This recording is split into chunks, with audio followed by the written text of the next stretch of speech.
Hi guys! So, ngayon papunta kami sa Alameda City para i-celebrate ang birthday celebration ni Lola Piping. So, ayan yung mga kasama ko sa sasakyan. Bale, mga 1 or almost 2 na kami umalis ng madaling araw ng Friday. Then, fast forward, ayan, nakarating na kami sa Pangasinan City. Siguro mga 6 a.m. yan. Then, fast forward, ayan. So, nakarating na kami sa Bangbo Paraiso. Ayan, may parang mini clip lang ako na ipapakita dun sa beachfront nila.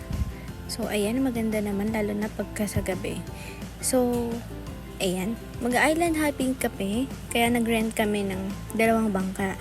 Ang isang bangka ay good for 15 packs and 1,500 ang rent ng isang bangka. So, ayan. So, ayun nga. Umulis na kami para mag-island hopping. Nakadepende pala sa inyo kung ilang island yung pupuntahan nyo. Pero kami, 3 lang yung napuntahan namin. So, ayan nga yung mga kasama ko sa bangka. Hi, guys!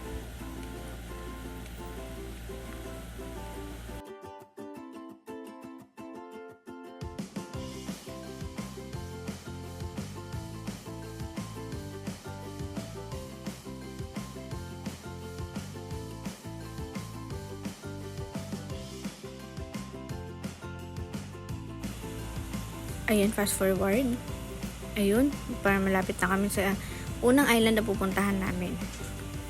So, ayan yung nasa kabilang bangka. Yan. Yun yung, nandun yung mga aso at mayroon din kaming bata na kasama. So, fast forward ulit. Medyo mahaba yung biyahe. At sobrang init. Grabe.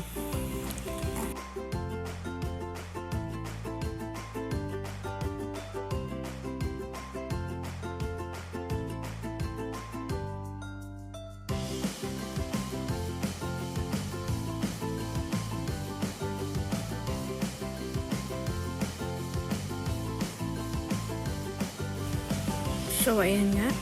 Left na kami dun sa unang island. Ang unang island na pinuntahan namin ay Governor's Island. So, dyan daw, may magandang view daw yan. Dyan, na pwede magpa-picture para sa 100 Islands. Yan, naakit lang kayo ng sobrang ikli lang. Then, after dyan, ayan, punta naman kami sa kabilang island.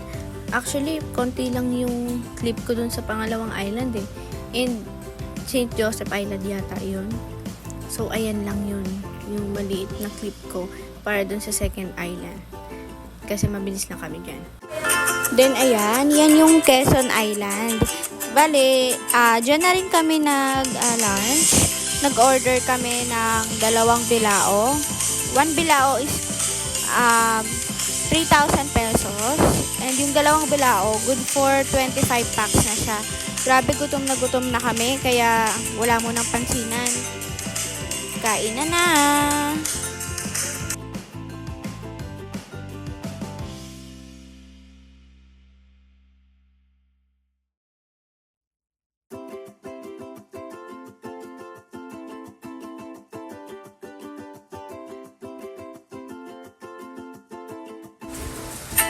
So, ayun guys. After nga namin kumain, bali meron doon sa Quezon Island na parang hanging bridge. So, tumawid kami doon. Ayan, nag-explore. Ayan, yun yung bunso namin, yung mahawak ng phone. So, tawirin daw namin yung kabilang isla. Ayun na, nawawala na sila. Medyo nakakatakot din kasi, lalo na pagka takot ka sa heights. Yay!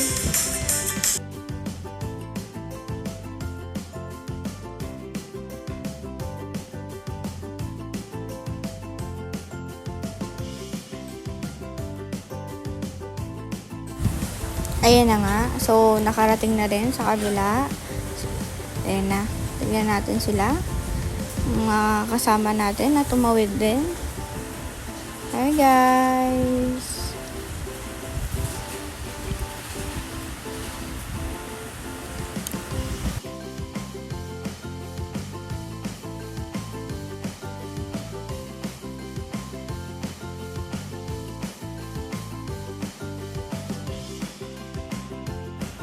So, ayun nga guys. Ayan. After namin sa hanging bridge, is nagyayaan na umalis na, umuwi na para makapagpahinga na at pagod na si lolo at yung mga bata at lalo na yung mga aso. So, ayan nga. Hi guys! Pauwi na. Sobrang init talaga. Grabe. Maalansangan pa yung amoy.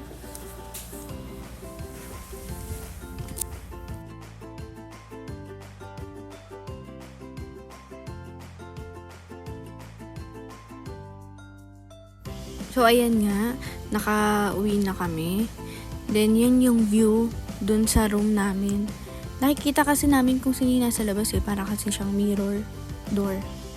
So, ayan nga, nung mga bandang 4:30 to 5, ayan, nagtampisaw na kami sa dagat kasi sobrang init. Tsaka kumulimlim naman kaya okay lang. Ayan. Swimming.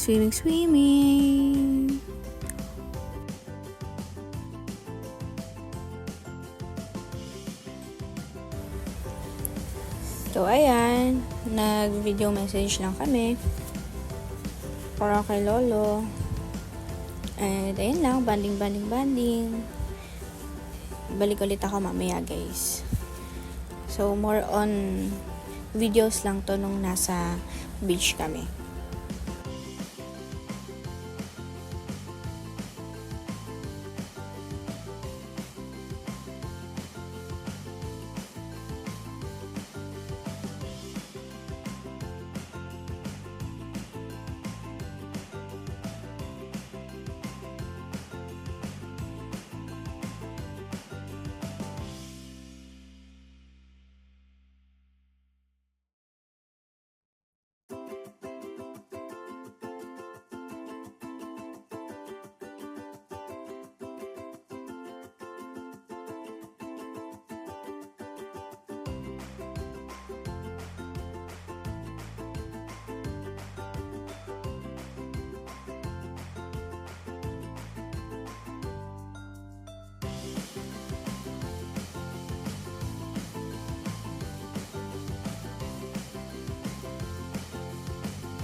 So, ayun nga, after namin magtampisaw sa beach, mga 6:30, umahon na din kami and nag-ready na kami for dinner. So, ayan nga, makikita nyo, kumakain na kami. Mga 8 p.m. yan, pinaserve yung dinner namin. Then, ayan pala, parang meron silang parang acoustic bar, ganyan. And, meron din kasi pupunta ng mga ibang tourist dito sa resort. Then, ayan yung view niya paggabi. And yan yung parang mini restaurant nga nila. Kaya parang meron silang live band. Then, yan yung view nung resort paggabi. Actually, maganda siya. Nakaka-relax naman siya.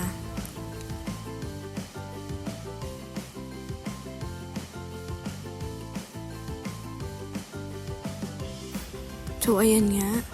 Yan yung kuha dun sa kwarto ng parents ko. Ayan, kasama nila yung mga kulit na mga bata na tahol ng tahol.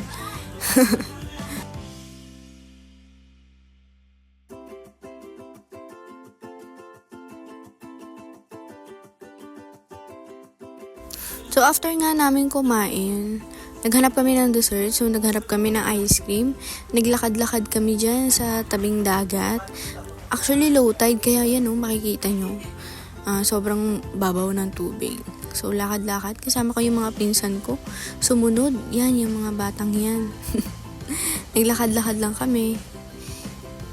Para makita kung ano yung mga nasa tabing dagat.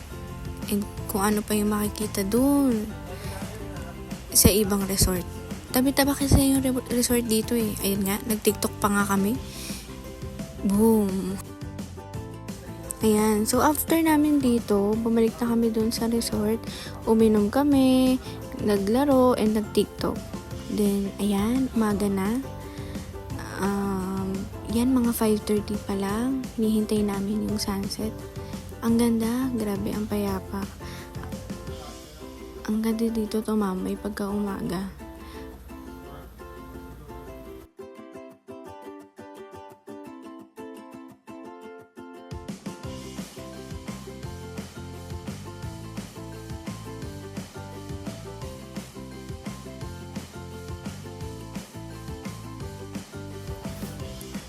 Ayan, breakfast time. Bali yan, nintay namin yung breakfast namin na iserve. Bali meron silang free breakfast for 2 sa isang room. Pag 4 packs is meron silang 2 free breakfast. So, ayan nga, kumain na kami. Ang free breakfast nila is bangus na may itlog and sinangag. Bangsilog. And ayan nga yung parents ko. Hi, guys!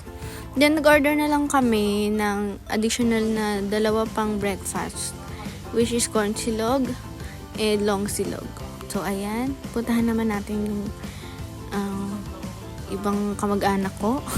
Ayan, naghihintay din sila na i-serve sa kanila yung breakfast. Hi, guys! Nauna kasi kaming sabi doon sa staff na i-serve na yung breakfast namin. So, ayan nga siya pag morning. Ang ganda. And ang sarap din ng food nila.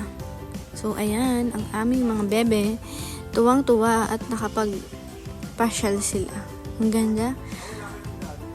Ang ganda ng dagat.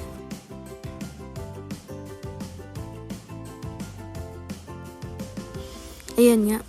May nagtitinda pa ng ganyan. Actually, 100 lang yan. Ayan, go! Mga pinsan kong mga singers. Ayan, meron silang free KTV naman. So, kumanta muna bago mag-prepare dahil ang checkout namin is 12 p.m. After namin dito, is napag-usapan na pumunta dun sa Alaminos Sport Area. Pero wala na kasi akong video dun kasi sobrang init and nagmamadali din kami.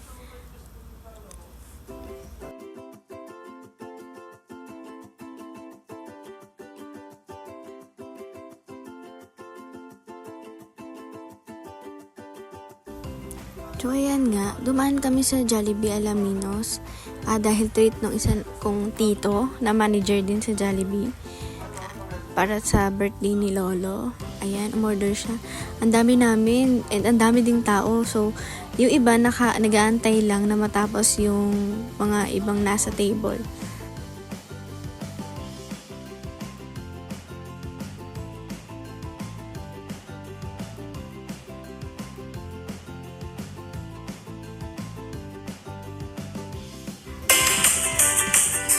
So, ayan. Actually, malaki naman yung space ng Jollibee Alaminos. And ito nga, hiningan ko bawat table ng video message para sa birthday ni Lola.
Then after namin kumain, dumaan kami sa pasalubong area.